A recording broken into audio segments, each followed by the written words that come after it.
नमस्ते दोस्तों और मेरे प्यारे विद्यार्थियों। आज हम जो बात करने वाले हैं वो अपने नए टॉपिक यानी कि फंक्शन कॉल के बारे में बात करने वाले हैं। उसका सिंटैक्स किस तरीके से होता है और उसे फिर आगे हम एक प्रोग्राम के थ्रू हम इसको समझेंगे, जिसमें हम लूप का भी कंसेप्ट क्लियर करेंगे। तो हम जानते हैं कि हमारा कोई भी जो प्रोग्राम होता है वो हमेशा मेन फंक्शन का मतलब होता है जिसके अंदर कोई प्रोसीजर होता है, जिसमें कुछ सेट ऑफ कोड्स होते हैं जो आपस में मिलकर एक किसी न किसी जो आउटकम्स है उसको क्या करते हैं, परफॉर्म करते हैं। तो मेन फंक्शन जो होता है वो कि सी प्लस प्लस का जो होता है वो स्टार्टिंग पॉइंट होता है, यानी कि इनिशियल पॉइंट होता है जहाँ से कोड एग्जीक्यूशन स्टार्ट होता है।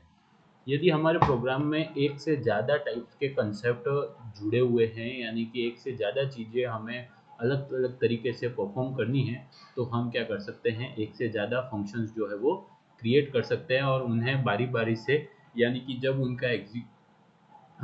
जब उनका इवेंट जो है वो स्टार्ट होगा उस टाइम पे हम उनको क्या कर सकते हैं, रन एग्जीक्यूट करवा सकते हैं। तो जैसे कि आज हम बात कर रहे हैं हम फंक्शन कॉल कैसे करते हैं। तो फंक्शन कॉल जो है वो जहाँ पर कोड एग्जीक्यूशन स्टार्ट हुआ है वहाँ से ही हम कॉल करेंगे। जैसे कि इंट मेन से हमारा यहाँ पे कोड जो है वो स्टार्ट हो रहा है, तो हम यहाँ पे कोई भी एक स्टेटमेंट उस फंक्शन को कॉल करवाएंगे। तो जैसे कि यहाँ पर हमारा पहले एक बार सिंटैक्स देख लेते हैं, इसका सिंटैक्स किस तरीके से होता है। तो मैं एक बार यहाँ पे कमेंट लगा देता हूँ। सिंटैक्स होता है, सबसे पहले होगा रिटर्न टाइप। रिटर्न टाइप यानी कि जो फंक्शन है वो किस टाइप की वैल्यू जो है वो हमारा रिटर्न करेगा। जैसे कि यहाँ पे हमारा मेन जो है वो हमेशा एक इंटीजर वैल्यू यानी कि ज़ीरो जो है वो क्या कर रहा है, कंपाइलर को सेंड कर रहा है। वैसे ही हम जब यहाँ से या किसी दूसरे फंक्शन से किसी तीसरे फंक्शन को कॉल करें, तो वो फंक्शन वापस रिटर्न में जो आउटपुट भेजेगा, या तो वो आउटपुट कुछ नहीं भेजेगा तो हमारा रिटर्न टाइप जो हो जाएगा वो वॉइड हो जाएगा, VOID वॉइड। और अगर कोई वैल्यू भेज रहा है, जैसे कि अगर इंटीजर वैल्यू दे रहा है तो उसका रिटर्न टाइप हमें क्या लिखना है, इंट लिखना है। और अगर फ्लोटिंग वैल्यू भेज रहा है तो उसे फ्लोट देना है, डबल वैल्यू दे रहा है तो डबल, और कैरेक्टर या स्ट्रिंग भेज रहा है तो ये कैरेक्टर या स्ट्रिंग ही हम वहाँ पे देंगे। उसके बाद मेथड नेम के अंदर हमें क्या देने हैं, आर्ग्यूमेंट। आर्ग्यूमेंट जिसे हम पैरामीटर्स भी बोलते हैं। तो आर्ग्यूमेंट यानी कि हम यहाँ से जब पास करेंगे तो क्या क्या उसको उस मेथड को भेज रहे हैं। ज़रूरी नहीं कि हमेशा हम उसको वैल्यू भेजें, पर हम मैक्स टाइम हम क्या करते हैं, कोई ना कोई आर्ग्यूमेंट जो है वो वहाँ पे भेजते हैं। तो यहाँ पे आर्ग्यूमेंट और आर्ग्यूमेंट का टाइप दोनों ही हमें यहाँ पे क्या लिखना है, लिखना पड़ेगा आर्ग्यूमेंट टाइप। और उसके बाद उसके आर्ग्यूमेंट का जो कैरेक्टर नेम है या वेरिएबल नेम जो है वो यहाँ पे लिखना है। और फिर लास्ट में हमें क्या करना है, ब्लॉक ऑफ कोड करना है और लास्ट में रिटर्न फंक्शन यहाँ पे लिखना है। तो ये हमारा क्या हो जाएगा, इसका सिंटेक्स हो जाएगा।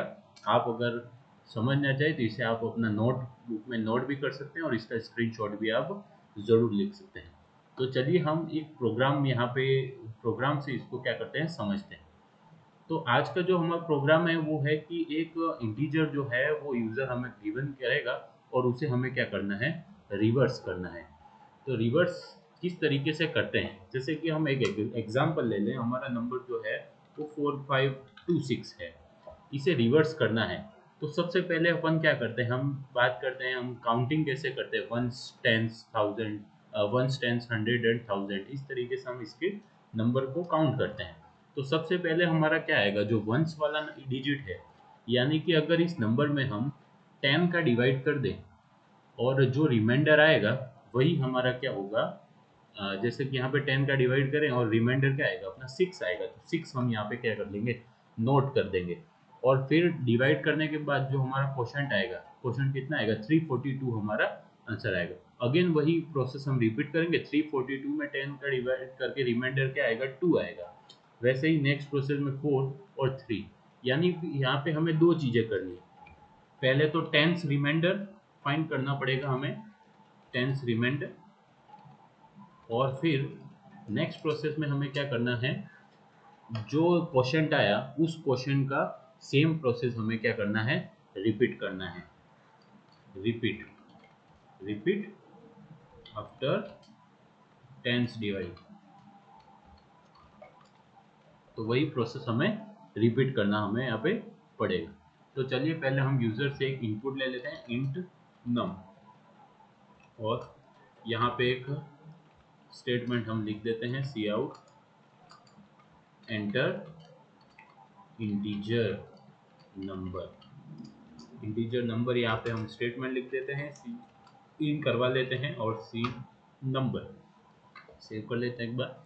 अब क्या करना है, हमें जो आउटकम चाहिए, तो हम यहाँ से क्या करेंगे, इंट मेन वाले फंक्शन से दूसरा जो फंक्शन हम बनाएंगे उसको हम क्या करेंगे, कॉल करेंगे। तो हम जानते हैं कि वो फंक्शन वापस रिटर्न में हमें क्या करेगा, इंटीजर ही वैल्यू करेगा।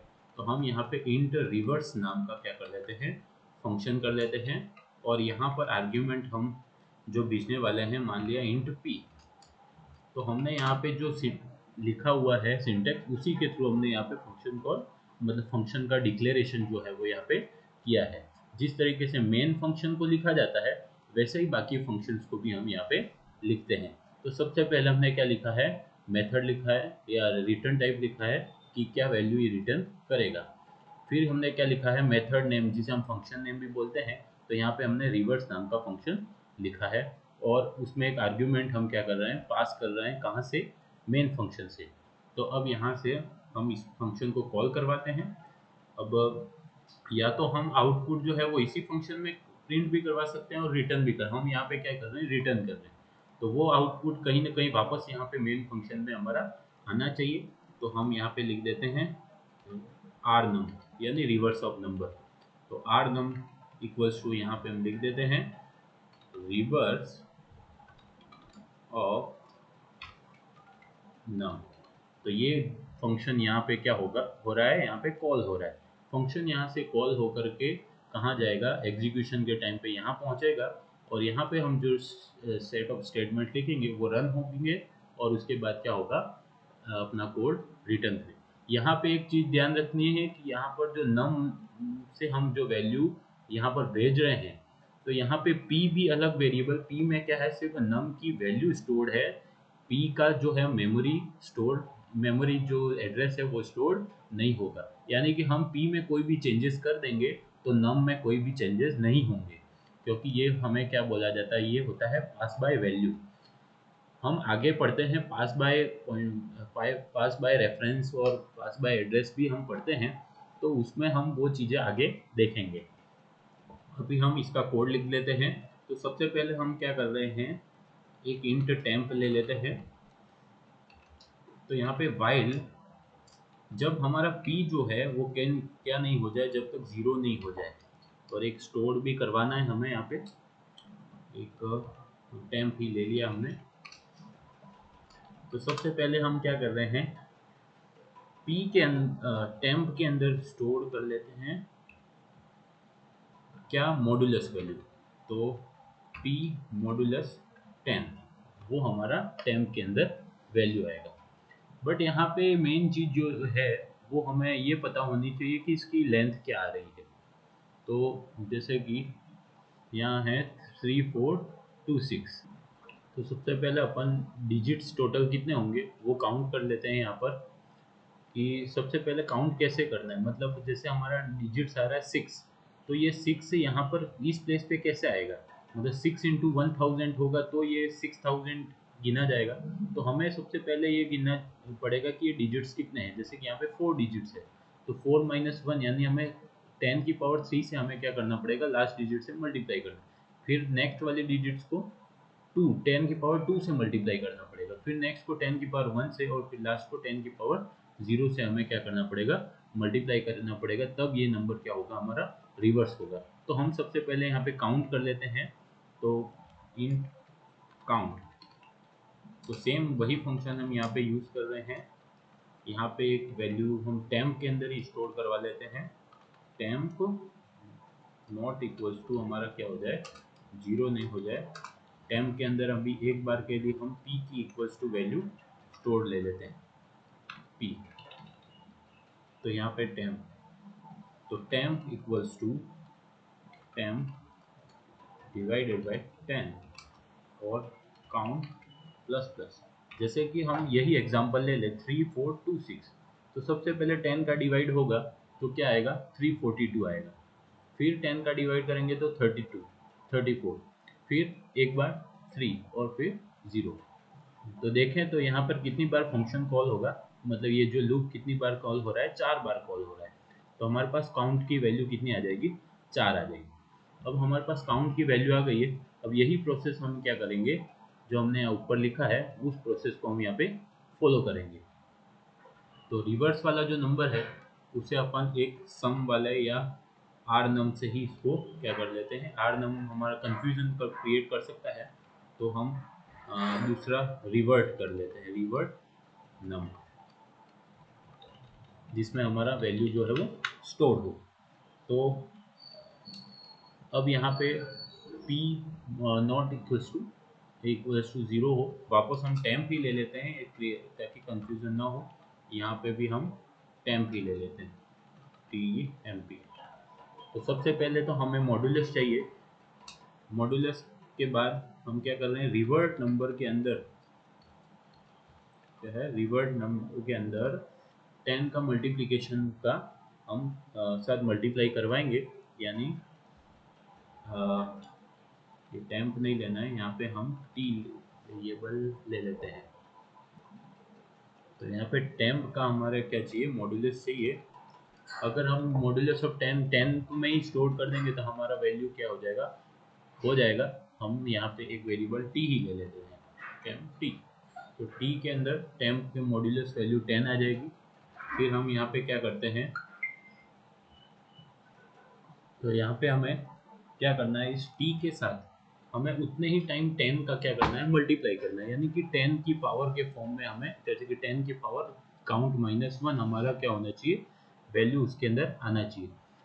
तो अगर प्रोग्राम का हमें स्पेस ऑप्टिमाइजेशन करना है, यानी मेमोरी ज़्यादा या फिर न लगे और फास्टली हमारा कोड जो है वो रन हो जाए, यानी टाइम कॉम्प्लेक्सिटी अगर हमें कम करनी है, तो हम यहाँ पे काउंट की वैल्यू को कुछ अलग तरीके से भी कर सकते हैं। काउंट की वैल्यू हम हमेशा क्या कर लें, यहाँ पहले काउंट की वैल्यू हम 1 कर लेते हैं और काउंट इंटू 10, हमेशा जो है वो काउंट की वैल्यू इंटू 10 होती रहेगी।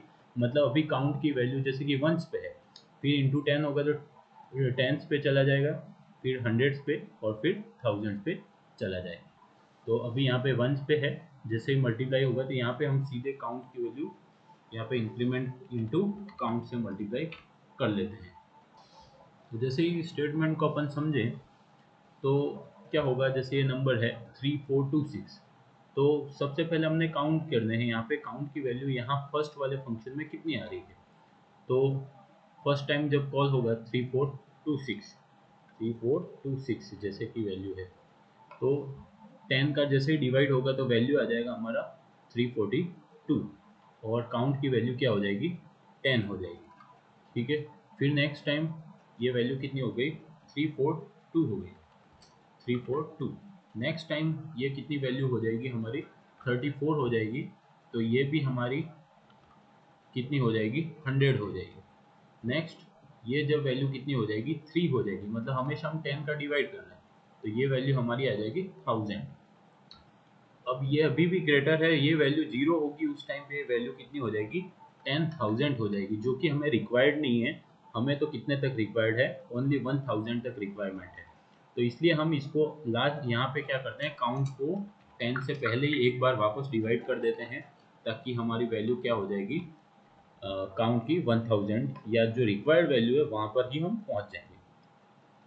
अब रिवर्ट के अंदर हम क्या कर रहे हैं, सम करवा रहे हैं, यानी कि प्लस। ये स्टेटमेंट यहाँ लिख रहा हूँ रिवर्ट नम, इसका मतलब कुछ ऐसा ही है। R R plus equals to, अगर ए लिखा जाता है इसका मतलब है R equals to R plus A. इस स्टेटमेंट में मैंने थोड़ा शॉर्ट लिखा है, इस स्टेटमेंट का यही मतलब है कि हम आर और ए को एडिशन करके उसको वापस आर में क्या कर रहे हैं, स्टोर कर रहे हैं। वैसे ही रिवर्ट नम और टी इंटू काउंट को हम प्लस करके उसको वापस रिवर्ट नम में हम उसको स्टोर करवा रहे हैं। अब नेक्स्ट हम आगे टेम्प की टी की वैल्यू हमारे पास थी ये वाली, temp equals to temp modulus 10। अब वापस हमें टेम्प की वैल्यू चेंज करनी है। टेम्प इक्वल्स टू आ जाएगा टेम्प अपॉन 10, यानी कि पहले 342 थी, अब हम कितनी कर रहे हैं 342 कर रहे हैं। और काउंट की वैल्यू भी हमें 10 से क्या करनी है, ड्रॉप करवानी है। तो count equals to count divided by 10। तो इस तरीके से हमने यहाँ पे फंक्शन जो है वो हमारा राइट किया है। अब हम इस फंक्शन जो आया है हमारा, उसकी वैल्यू को, यानी कि रिवर्ट नम की वैल्यू को हमें क्या करना है, वापस इस फंक्शन को भेजना है। तो रिटर्न रिवर्ट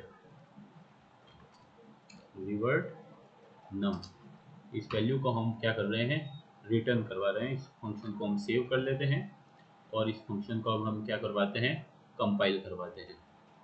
तो G++ फंक्शन 1 से इसको हमने सेव किया है। इसको कुछ अलग नाम से हम लिखते हैं, मेथड 1 नाम से इसको सेव कर लेते हैं। method1.exe लिखना चाहिए था। हमारा कोड यहाँ पे कंपाइल हो रहा है।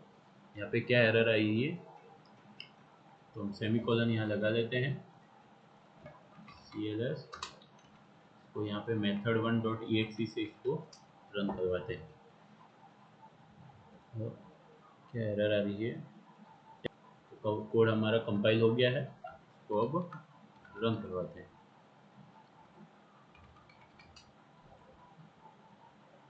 3 4 7 8 कर देते हैं, तो हमारा एरर, तो यहाँ पे आउटपुट गलत इसलिए आया क्योंकि हमने यहाँ पे इक्वल्स टू यहाँ पे ज़ीरो पुट नहीं किया था। इसको पुट 0 कर लेते हैं। अब इसको एक बार कंपाइल करवाते हैं, method1.exe 3 4 7 8, तो 8 7 4 3 एकदम सही आउटपुट है। एक बार इसको फिर रन करवाते हैं, 0 पे ट्राई करते हैं, 1 0 0 0 1 बिल्कुल सही आ रहा है, 2 3 1 0, तो 1 3 2 एकदम हमारा करेक्ट है, क्योंकि 0 1 3 2 अगर ये होगा तो हमारा क्या नहीं आएगा, आगे 0 जो है वो आगे नहीं आ सकता। तो इस तरीके से हमारा कोड जो है वो हमने लिखा है। आप इस बार एक बार इस कोड को ध्यान से देख लें और ज़रूर स्क्रीनशॉट ले लें आप। अगर आपको कोड अच्छा लगे तो हमारे वीडियो को ज़रूर लाइक करें, कमेंट करें और सब्सक्राइब भी ज़रूर करें। Thank you.